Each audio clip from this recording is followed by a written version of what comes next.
Hi hello అందరికి good morning. ఎలా ఉన్నారు? నేను మీ సగ్గుర్తి ప్రభాకర్. మన తెలుగు రాష్ట్రాల నుంచి దురంధరులైన, నిజాయితీపరులైన, అవాస్తవాలను కూడా వాస్తవాలుగా మార్చే ప్రజా రాజకీయ నాయకులు అందరికీ మీకు నమస్కారం. ముఖ్యంగా మన తెలుగు రాష్ట్రాల నుంచి రాజకీయ నాయకుల గురించి ఒక చిన్న ప్రస్తావన. 2040 విజన్ నాయకులంతా ఎటు వెళ్ళారు? ప్రశ్నించడానికే పుట్టిన పార్టీలు ఎటుపోయినాయి?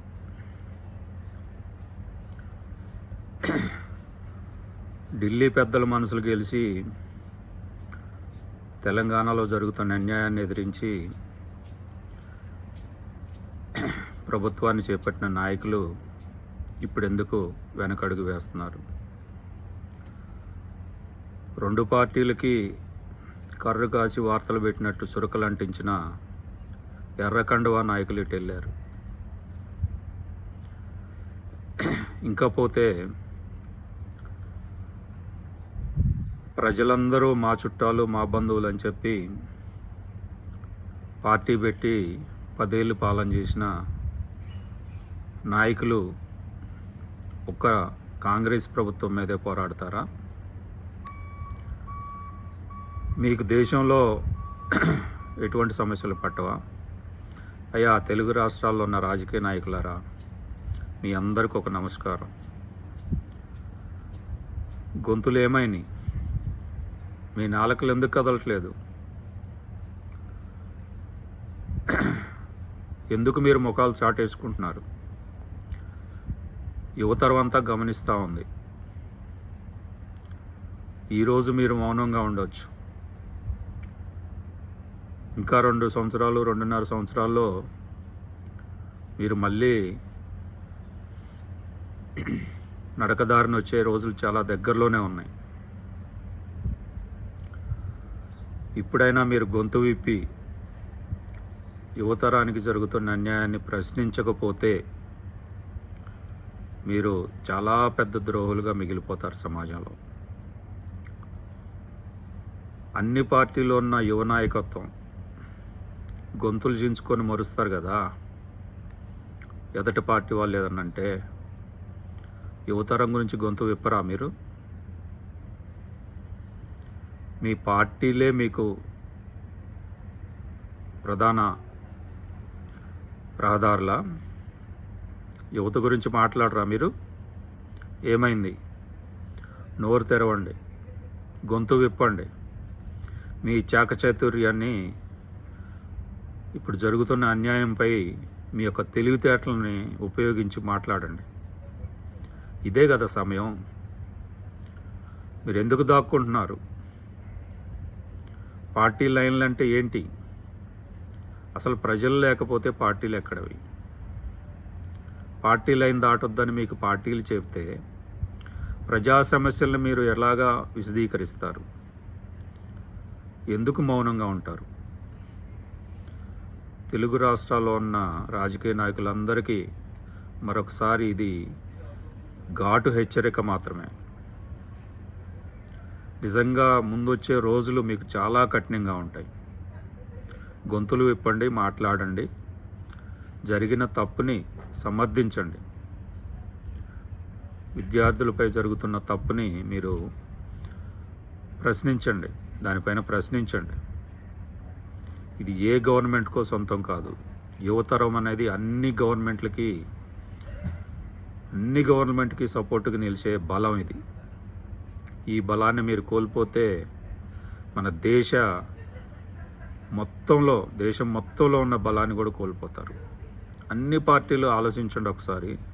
మీ పార్టీల్లో యువత లేకపోతే మీ పార్టీ ముందుకు వస్తుందా?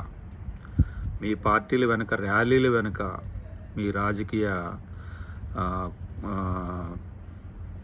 రాజకీయ ప్రసంగాలు వినటానికి వచ్చే ఈ యొక్క యువత, మీ రాజకీయాల కోసం బలైపోయే యువత, మీ రాజకీయాలను నమ్మి మోసపోయే యువత ఇప్పుడు వారికి కొంత అన్యాయం జరిగితే మీరు గొంతు విప్పి మాట్లాడాలనే బుద్ధి జ్ఞానం కూడా మీకు లేదా? దయచేసి అందరూ మేల్కొనండి, గొంతు విప్పండి, మాట్లాడండి. మీడియా మోగబోయింది. న్యాయ వ్యవస్థలో మాకు సమయం లేదని చెప్తున్నాయి. రాజకీయ పార్టీలు ఒకళ్ళ మీద ఒకరు చెప్పుకుంటూ పోతున్నారు. బీజేపీ ప్రభుత్వం యువతని రాజకీయాల కోసం వాడుకుంటుందని వాళ్ళు కొత్త నాటకాలు తెరలేపారు. యువతను పట్టించుకోవట్లేదని చెప్పేసి కాంగ్రెస్ వాళ్ళు, ఇతర పార్టీలు బీజేపీ ప్రభుత్వం మీద దుమ్మెచ్చిపోతున్నాయి. అంటే కొత్త నాటకాలు మళ్ళీ మొదలుపెట్టారు రాజకీయ పార్టీలు. ఒకళ్ళ మీద ఒకళ్ళు ఇలాంటి చౌకబారు ప్రకటనలు చేసుకోవటం తప్ప విషయం ఏంటి, ఏ విషయం కోసం యువత రోడ్డు ఎక్కారు, దాని గురించి ఎలా ప్రక్షాళన చేయాలి, దాని గురించి ఎలా మాట్లాడాలి, దాని గురించి ఎక్కడ మాట్లాడాలి అని మీ యొక్క తెలివితేటలను ఉపయోగించి మాట్లాడండి. నిజంగా మీరు తెలివి కల్లోళ్ళు కదా. ప్రజలందరినీ మోసం చేసి తెల్ల చొక్కాలు వేసుకొని అసెంబ్లీలో, పార్లమెంట్లో కూర్చున్న నాయకులు కదా మీరు. మేము పెద్ద రాజులం, మేము పెద్ద మేము విద్యార్థులని, యువ సమాజాన్ని, భారతదేశాన్ని ముందుకు నడిపించగల నాయకులం అని చెప్పి లోన కూర్చొని చట్టాలు చేయడానికి రెడీగా ఉన్న నాయకులు కదా మీరు. ఈ చిన్న విషయాన్ని పసిగట్టలేకపోతున్నారా? ఒకవేళ అలా కాదు అని మీరు వేరే ఇంకేమైనా నాటకాలు ఆడుతూ ఉంటే యువతరం గమనిస్తూ ఉంది. యువతరం కోసం యువతరమే మళ్ళీ మొదలు పెడుతుంది. సో మీరంతా జాగ్రత్త. మీ మౌనం మంచిది కాదు. నోరు విప్పండి, మాట్లాడండి. మీ యొక్క తెలివితేటల్ని ఈ సమస్య మీద మాట్లాడండి. Media is get out.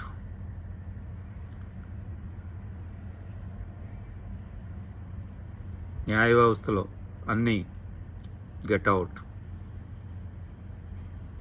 ఇంకా మిగిలింది రాజకీయ నాయకులు. యువత బలాన్ని, యువత సొమ్ముని దోచుకొని కోట్లు ఆర్జించి చలనచిత్ర రంగంలో హీరోలు, హీరోయిన్లుగా ఎదిగిన సినీ పరిశ్రమ నాయకులు కానీ వాళ్ళు కూడా నోరు ఎత్తట్లేదు. నిజంగా మీకు ఇది న్యాయమేనా? ఒక సినిమా రిలీజ్ అయితే యువత కొట్టుకొని, దాచుకున్న డబ్బులు తెచ్చుకొని కొట్టుకొని సినిమా థియేటర్లోకి వెళ్ళి మిమ్మల్ని లక్షాధికారులు, కోటీశ్వరులను చేస్తున్నారే. ఇప్పుడు యువత గురించి మీరు మాట్లాడరా? ఎంత అన్యాయం మీకు. నిజంగా మీకు మనసు లేదా? ఒక్క షాట్ని 100 సార్లు తీసి హీరోలుగా చెప్పుకునే మీరే ఇప్పుడు నిజమైన హీరోలు రోడ్డెక్కి మాకు అన్యాయం జరిగిందని చెప్పి ఒక్క షాట్లోనే చూపించగలిగే ఈ యువతరాన్ని మీరు సపోర్ట్ చేయరా? ఎంత అన్యాయం అండి. ఇక ప్రజా నాయకులు, కొంతమంది స్వతంత్ర సమరయోధులు ఎవరు కూడా ముందుకు రావట్లేదు. ఎందుకు? ఇది కరెక్ట్ కాదు. నోరు విప్పండి. నోరు విప్పి యువతరాన్ని సపోర్ట్ చేయండి. యువతరానికి జరిగిన అన్యాయాన్ని ప్రశ్నించండి మీరు, అంతే. చట్టాలు సరి చేయమని అడగండి. ఇది పోలీసు వ్యవస్థకు కూడా ఇప్పుడు ఈ యువతరం చేసే పీస్ఫుల్ ప్రొటెస్ట్ మీకు కూడా ఒక వార్నింగ్ లాంటిది. వ్యవస్థలను చేతిలోకి తీసుకుంటే ఏమవుతుందో ఇదొక సూచిక మాత్రమే మీకు. చట్టాలను గౌరవించండి. చట్టంలో ఉన్న లొసుగులను ఉపయోగించి ప్రజలను ఇబ్బందులు పెట్టకూడదు. ఓన్లీ పెద్ద పెద్ద నాయకులు, రాజకీయ నాయకులు వాళ్ళకేనా మీ చట్టాలు? పేదవాడు రోడ్డు ఎక్కి అన్యాయం జరిగితే వాళ్ళకి చట్టాలు వర్తించవా? పోలీసు వ్యవస్థకి ఇది ఒక పెద్ద సూచన. జాగ్రత్తగా చూడండి మీరు. ఇది మీ దాకా రాకముందే మీరు కూడా మేల్కొనండి. వాళ్ళంతా మీ పిల్లలు లాంటి వాళ్ళే. ఓకే, సో దయచేసి తెలంగాణ రాష్ట్రంలో ఉన్న నాయకులందరికీ నా విజ్ఞప్తి, నోరు తెరిచి మాట్లాడండి, నోరు తెరిచి ప్రశ్నించండి. ఇది మీ సొంత సోషల్ మీడియాలోనే పెట్టండి, మీడియా సంస్థల్లో పెట్టొద్దు మీరు. Okay, thank you. జై భారత్, జై హింద్.